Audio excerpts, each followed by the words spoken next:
हम इस देश में गुलाम थे। अंग्रेज़ों ने 200 साल तक इस मुल्क पर हुकूमत किया। हमारे पुरखों ने अपनी जान देकर इस मुल्क को आज़ाद कराया। कोई माई का लाल तारीख़ के उन औराक से मुसलमानों का नाम नहीं निकाल सकती। मैं उस दिन पढ़ रहा था, एक वक्त इस मुल्क में ऐसा आया था। मैं इन फ़िरका परस्तों को बताना चाहता हूं कि हमारी कुर्बानी इस मुल्क में क्या है।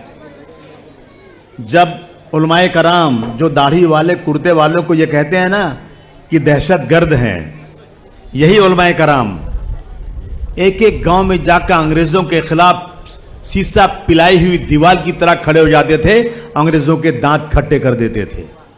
अंग्रेज थक गया कि ये जो मुसलमान हैं दाढ़ी कुर्ता वाले उलमाए कराम हैं, ये इस मुल्क में हमारी अंग्रेजियत को बढ़ाने में बहुत ज्यादा तकलीफ दे रहे हैं।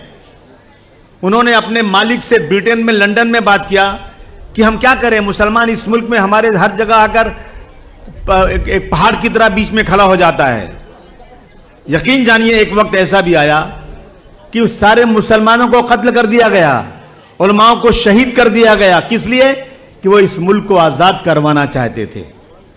नौजवान साथियों, इस मुल्क में ऐसा भी वक्त आया, मुसलमान अपनी मैयत को कंधे पर रखकर एक गांव से दूसरे गांव, दूसरे गांव से तीसरे गांव, तीसरे गांव से चौथे गांव घूमता फिरता था कि कोई आलिम उस मुल्क, उस जगह जिंदा मिल जाए, कोई आलिम यहां पर हो ताकि मेरी मैयत को नमाज जनाजा पढ़ा सके।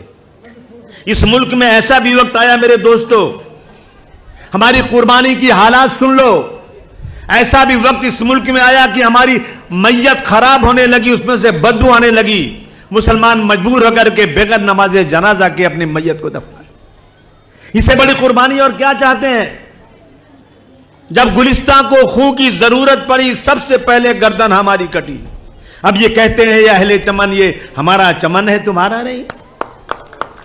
1947 में यह मुल्क आजाद हुआ। अंग्रेजों ने जानबूझकर इस मुल्क के 2 टुकड़े कर दिया।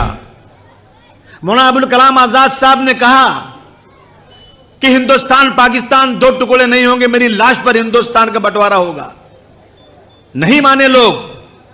मैं गांधी जी की बहुत इज्जत करता हूं, लेकिन मैं और इज्जत करता गांधी जी की कि गांधी जी आपको कोई प्राइम मिनिस्टर नहीं बनना था, गांधी जी आपको कोई ओहदा लेना नहीं था।